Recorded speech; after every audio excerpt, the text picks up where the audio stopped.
কখনো ভেবে দেখেছেন একটা দেশের মধ্যেই কি করে পৃথিবীর সবচেয়ে উঁচু পাহাড় আর ঠিক তার পাশেই বিশাল উর্বর সমভূমি থাকতে পারে? অবিশ্বাস্য, তাই না? কিন্তু ভারতে ঠিক এটাই সত্যি। চলুন আজ আমরা ভারতের এই অসাধারণ ভৌগোলিক বৈচিত্র্যের এক সফরে বেরোই, দেখব কিভাবে প্রতিটা পদক্ষেপে নতুন নতুন বিস্ময় অপেক্ষা করছে। একদিকে দেখুন হিমালয়ের বরফে ঢাকা চূড়া, আর অন্যদিকে দক্ষিণে তাকালে সোনালি সমুদ্র সৈকত। ভারতের এই বৈপরীত্য দেখলে সত্যি অবাক হতে হয়। তো আমাদের এই সফরে এই রঙিন মানচিত্রটাই হবে আমাদের গাইড। এর সাহায্যেই আমরা ভারতের ভৌগোলিক রহস্যের জট খুলব, একটা একটা করে অঞ্চল ধরে এগোব।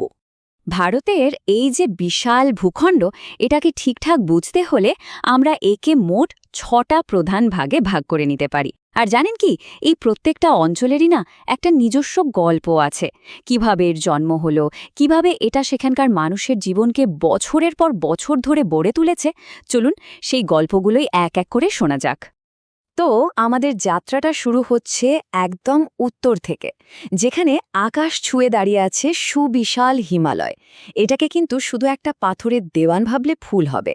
হিমালয় আসলে এক তরুণ জীবন্ত অভিভাবকের মতো, যে হাজার হাজার বছর ধরে এই গোটা উপমহাদেশটাকে আগলে রেখেছে। ভাবুন তো একবার, দুটো বিশাল মহাদেশীয় পাত, মানে ভূমির দুটো বিশাল টুকরো একে অপরের দিকে ধেয়ে আসছে আর সজোরে ধাক্কা মারছে। ঠিক এভাবেই কিন্তু হিমালয়ের জন্ম হয়েছিল। লক্ষ লক্ষ বছর আগে আজকের ভারত যেখানে আছে, সেই ভূখণ্ডটা এসে ধাক্কা মারে এশিয়ার সাথে। আর তাদের মাঝখানে যে টেথিস সাগর ছিল, তার তলদেশ ধীরে ধীরে ভাঁজ হয়ে মাথা তুলে দাঁড়ায় আজকের এই পৃথিবীর সর্বোচ্চ পর্বতমালা হিসেবে। কিন্তু এখানে গল্প শেষ নয়। সবচেয়ে অবাক করা ব্যাপার কি জানেন? এই পর্বতমালাটা কিন্তু এখনও থামেনি, এটা এখনও বেড়ে চলেছে। হ্যাঁ, ঠিকই শুনছেন, প্রতি বছর এটা কয়েক মিলিমিটার করে উঁচু হচ্ছে। এটা থেকেই বোঝা যায় পৃথিবীর ভেতরের শক্তি কতটা জীবন্ত আর সক্রিয়। মানে এ তো প্রায় চোখের সামনে একটা পাহাড়কে জন্মাতে দেখার মতো ব্যাপার। হিমালয় বলতে কিন্তু আমরা একটা পাহাড় বুঝি না, আসলে এটা তিনটে সমান্তরাল পর্বতশ্রেণী, আর প্রত্যেকটার চরিত্র একেবারে আলাদা। একদম উত্তরে হলো হিমাদ্রি, যার মানে বরফের ঘর। এখানে এই মাউন্ট এভারেস্টের মতো সব আকাশ ছোঁয়া চূড়া। তার ঠিক নিচে মাঝে হলো হিমাচল, সবুজ উপত্যকা আর সিমরার মতো সব সুন্দর হিল স্টেশন এখানেই। আর সবথেকে দক্ষিণে সমভূমির ঠিক আগে আছে নবীন শিবালিক। হিমাদ্রি কিন্তু শুধু উঁচু চূড়ার জন্যই বিখ্যাত নয়, এটা আসলে বরফের এক বিশাল ভাণ্ডার। সিয়াচেন, বালতোরোর মতো পৃথিবীর সবচেয়ে বড় কয়েকটা হিমবাহ এখানেই আছে। এই যে জমে থাকা বরফ, এটাই কিন্তু ভারতের আসল প্রাণ, কারণ এই বরফ গলেই সিন্ধু, গঙ্গা, ব্রহ্মপুত্রের মতো নদীগুলোতে সারা বছর জল থাকে, আর কোটি কোটি মানুষের তেষ্টা মেটায়, চাষের জমিতে জল যোগায়। আচ্ছা, হিমালয়ের ওই বরফ গলা জল ধরে ধরে যদি আমরা এগোই, তাহলে কোথায় এসে পৌঁছাবো? একেবারে এক নতুন দুনিয়ায়, উত্তরের বিশাল উর্বর সমভূমিতে। হিমালয় যদি হয় দেশের প্রহরী, তাহলে এই সমভূমি হল তার যোগানদার, দেশের শস্য ভাণ্ডার, যা হাজার হাজার বছর ধরে সভ্যতাকে খাইয়ে পড়িয়ে বাঁচিয়ে রেখেছে। কিন্তু এত উর্বর মাটি এলো কোত্থেকে?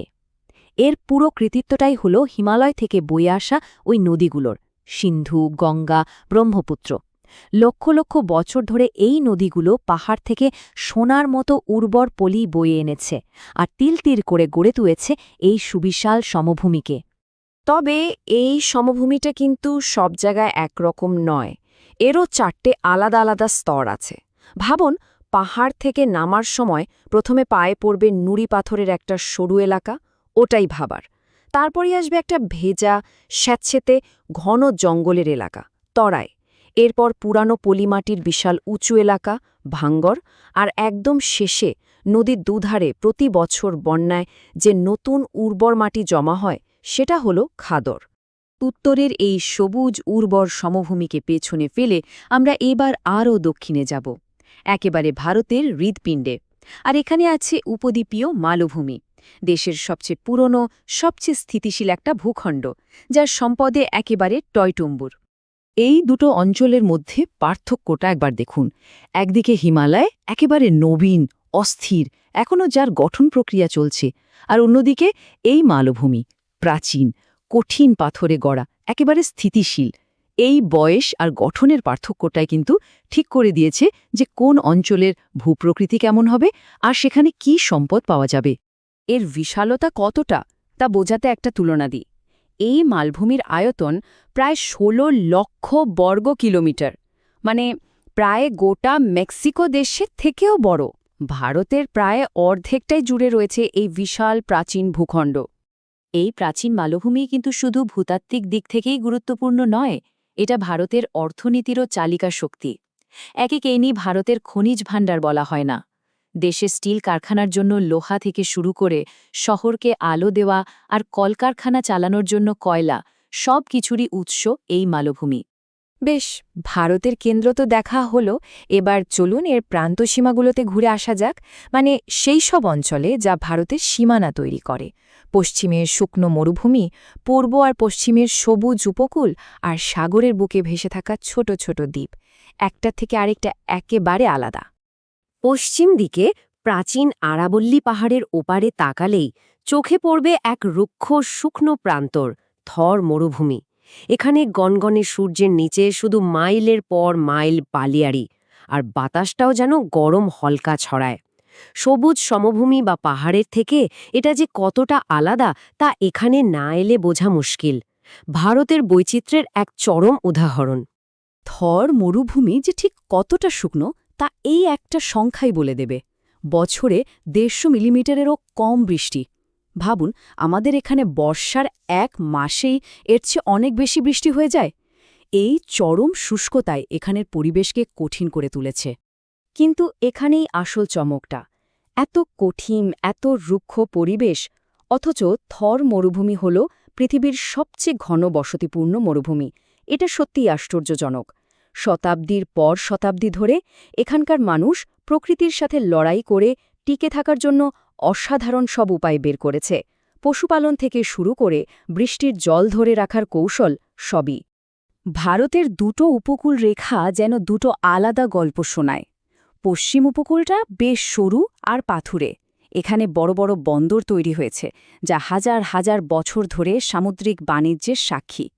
আর অন্যদিকে পূর্ব উপকূলটা চড়া আর সমতল। এখানে মহানদী, গোদাবরী, কৃষ্ণা, কাবেরীর মতো বড় বড় নদীগুলো উর্বর বদ্বীপ তৈরি করেছে, যা কৃষিকে সমৃদ্ধ করেছে। আর একদম শেষে ভারতের মূল ভূখণ্ড ছেড়ে আমরা যাব সমুদ্রে। এখানে আছে দুটো দ্বীপপুঞ্জ, বঙ্গোপসাগরে আন্দামান ও নিকোবর দ্বীপপুঞ্জ। এগুলো আসলে সমুদ্রের তলা থেকে জেগে ওঠা আগ্নেয়গিরির চূড়া, যা এখন ঘন রেইন ফরেস্টে ঢাকা। আর আরব সাগরে আছে লাক্ষাদ্বীপ। এগুলো প্রবাল দিয়ে তৈরি দ্বীপ, যার নীল লেগুন আর সামুদ্রিক জীবন দেখলে চোখ জুড়িয়ে যায়। তাহলে দেখুন, হিমালয়ের বরফ ঢাকা চূড়া থেকে শুরু করে ভারত মহাসাগরের উষ্ণ সৈকত পর্যন্ত আমরা এক অবিশ্বাস্য বৈচিত্র্যের মধ্যে দিয়ে একটা সফর শেষ করলাম। আমরা দেখলাম কিভাবে পাহাড় জন্মায়, কিভাবে নদী সমভূমি তৈরি করে, আর কিভাবে মরুভূমির বুকেও জীবন টিকে থাকে। এই বিশাল দেশের প্রতিটি কোণায় যেন একটা আলাদা পৃথিবী লুকিয়ে আছে। এই কথাটা আমাদের পুরো সফরের সারমর্ম। তুষার ঢাকা শৃঙ্গ থেকে গ্রীষ্মমণ্ডলীয় উপকূল পর্যন্ত প্রতিটি বিভাগ দেশের বৈচিত্র্য, সংস্কৃতি এবং অর্থনীতিতে অনন্যভাবে অবদান রাখে। মানে, ভারতের ভূগোল শুধু কিছু পাহাড়, নদী বা সমভূমির যোগফল নয়, এটাই এর আসল পরিচয়। এই কারণেই তো পাহাড়ি মানুষের জীবনযাত্রা, তাদের সংস্কৃতি সমভূমির মানুষের থেকে আলাদা, উপকূলের খাবার মরুভূমির থেকে ভিন্ন। এই যে এত ভৌগোলিক বৈচিত্র্য, এর আসল গুরুত্বটা কি? এর গুরুত্ব হল এটা ভারতের জীবনের প্রতিটা দিককে প্রভাবিত করেছে। জলবায়ু, কৃষি, সংস্কৃতি, ইতিহাস, সবকিছু। যেমন ধরুন, হিমালয় শুধু বিদেশি আক্রমণ থেকেই ভারতকে বাঁচায়নি, এটা শতাব্দীর পর শতাব্দী ধরে মানুষের আধ্যাত্মিক চিন্তারও উৎস হয়ে থেকেছে। তাই বলা যায়, ভূগোল এখানে শুধু ইতিহাসের মঞ্চ নয়, বরং নিজেই এক প্রধান চরিত্র। আমরা তো দেখলাম ভারতের ভূগোল তার অতীত আর বর্তমানকে কতটা গভীরভাবে গড়ে তুলেছে, কিন্তু ভবিষ্যতের কি হবে? জলবায়ু পরিবর্তন আর বাড়তে থাকা জনসংখ্যার এই সময়ে দাঁড়িয়ে ভারতের এই অবিশ্বাস্য বৈচিত্র্য কি তার সবচেয়ে বড় শক্তি হয়ে উঠবে, নাকি নতুন কোনো চ্যালেঞ্জ তৈরি করবে? ভারতের গল্পের পরের অধ্যায়টা কি হবে তা হয়তো এই মাটি ঠিক করে দেবে।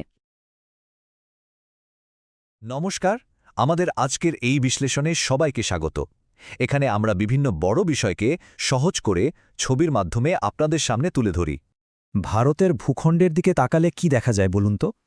একদিকে যেমন আকাশ ছোঁয়া পাহাড়, ঠিক অন্যদিকেই আবার দিগন্তজোড়া সমভূমি, মানে বৈচিত্র্যের এক অসাধারণ সম্ভার। ভাবছেন তো এটা কিভাবে সম্ভব? মানে একটাই দেশে পৃথিবীর সবচেয়ে উঁচু পাহাড়, আবার সবচেয়ে উর্বর সমভূমিও আছে, এমনকি সবচেয়ে পুরনো ভূমিও আছে।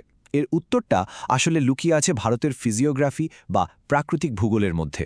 ফিজিওগ্রাফি ব্যাপারটা আসলে খুব কঠিন কিছু না। সহজ করে বললে এটা হলো কোনো একটা অঞ্চলের ভূমিরূপের গল্প, মানে তার পাহাড়, সমভূমি, মালভূমি, এই সব কিছু কীভাবে তৈরি হলো, তাদের বৈশিষ্ট্য কী, সেই কাহিনী। তাহলে চলুন আর দেরি না করে আমাদের এই সফরে বেরিয়ে পড়া যাক। আমাদের আজকের যাত্রাপথে থাকছে ভারতের 6টি প্রধান প্রাকৃতিক বিভাগ: বিশাল হিমালয় প্রাচীর, উত্তরের বিশাল সমভূমি, প্রাচীন উপদ্বীপীয় মালভূমি, ভারতীয় মরুভূমি, উপকূলীয় সমভূমি এবং দ্বীপপুঞ্জ। আমাদের এই সফরটা শুরু হচ্ছে একেবারে উত্তর দিক থেকে, সেই বিশাল প্রাচীর দিয়ে যা পুরো উপমহাদেশটারই রূপ ঠিক করে দিয়েছে। হিমালয়কে বলা হয় নবীন ভঙ্গিল পর্বত। ভূতাত্ত্বিক দিক থেকে দেখলে এর বয়স কিন্তু অনেক কম। পৃথিবীর ভূত্বকের অসম্ভব চাপের ফলে মাটি ভাঁজ হয়ে এটা তৈরি হয়েছে। আর জানেন তো, এটা শুধু একটা পর্বতমালা নয়, ভারতের জলবায়ুকে নিয়ন্ত্রণ করার ক্ষেত্রেও এর একটা বিশাল ভূমিকা আছে। এই যে প্রক্রিয়াটা, এটা ভাবলেই অবাক হতে হয়। মানে লক্ষ লক্ষ বছর ধরে দুটো বিশাল পাত একে অপরের দিকে এগিয়ে এসে ধাক্কা খেল, আর সেই অনন্য শক্তির ফলেই তৈরি হলো এই বিশাল পর্বতমালা। কি অবিশ্বাস্য একটা ব্যাপার, তাই না? আচ্ছা, পাহাড় তো অনেক হলো, এবার চলুন পাহাড় থেকে নেমে একটু দক্ষিণ দিকে যাওয়া যাক। দেখব সেই বিশাল সমতল ভূমিকে, যেখানে গড়ে উঠেছে কত সভ্যতা। এই যে বিশাল সমভূমি, এটা তৈরি হলো কিভাবে? এর পেছনের কারিগর হল হিমালয় থেকে নেমে আসা 3টে বিশাল নদী: সিন্ধু, গঙ্গা আর ব্রহ্মপুত্র। বছরের পর বছর ধরে এদের বয়ে আনা উর্বর পলিজমেই এই সমভূমির জন্ম। আর এই পলিজমার ফলেই তৈরি হয়েছে পৃথিবীর অন্যতম বড় আর উর্বর একটা এলাকা। কৃষিকাজের জন্য এর থেকে ভালো জায়গার কি হতে পারে বলুন? এতক্ষণ আমরা নবীন পাহাড় আর সমভূমি দেখলাম। এবার আমাদের যাত্রার মোড় ঘুরবে। আমরা যাব উপমহাদেশের ঠিক মাঝখানে একটা বিশাল টেবিল ল্যান্ডের দিকে, যার গল্পটা কিন্তু একদম অন্যরকম। একদিকে নবীন চঞ্চল হিমালয় আর অন্যদিকে এই মালভূমি। এটা হলো ভারতের সবচেয়ে পুরনো আর সবচেয়ে স্থিতিশীল একটা ভূখণ্ড। মানে দুটো একদম বিপরীত চরিত্র। ভাবতে পারেন এর আয়তন কত? প্রায় 16 লক্ষ বর্গ কিলোমিটার। মানে এটা ভারতের সবচেয়ে বড় প্রাকৃতিক বিভাগ। দেশের প্রায় অর্ধেকটাই তো এই মালভূমি। আর শুধু বড়ই নয়, খনিজ সম্পদেও কিন্তু এটা ভরপুর। আমাদের সফরের প্রায় শেষ পর্যায়ে চলে এসেছি আমরা। এবার আমরা ওই বিশাল মালভূমির চারপাশের এলাকাগুলো একটু ঘুরে দেখব, মানে মরুভূমি, উপকূল আর দ্বীপপুঞ্জ। শুরু করা যাক পশ্চিম দিক দিয়ে। এখানে আছে ভারতের বিশাল মরুভূমি, যেটাকে আমরা থর মরুভূমি নামে চিনি। দিগন্তজোড়া বালি, খুব কম বৃষ্টিপাত আর কাটা গাছপালা, এটাই এখানকার চেনা ছবি। মরুভূমি থেকে এবার যাওয়া যাক সমুদ্রের দিকে। উপদ্বীপীয় মালভূমির দুপাশ বরাবর যেখানে মাটি এসে সমুদ্রে মিশেছে, সেখানেই রয়েছে ভারতের উপকূলীয় সমভূমি। তবে পূর্ব আর পশ্চিম এই দুই উপকূলের মধ্যে কিন্তু বেশ কিছু পার্থক্য আছে। যেমন পশ্চিম উপকূলটা বেশ একটানা আর সংকীর্ণ, আর পূর্ব উপকূলটা কিন্তু ততটা একটানা নয়। বিভিন্ন নদী এসে এটাকে কেটে দিয়েছে, আর এটা পশ্চিমের থেকে চওড়াও বেশি। আর আমাদের এই সফরের একেবারে শেষ ঠিকানা হল ভারতের দুটো দ্বীপপুঞ্জ। একদিকে বঙ্গোপসাগরে আন্দামান ও নিকোবর, আর অন্যদিকে আরব সাগরে লাক্ষাদ্বীপ।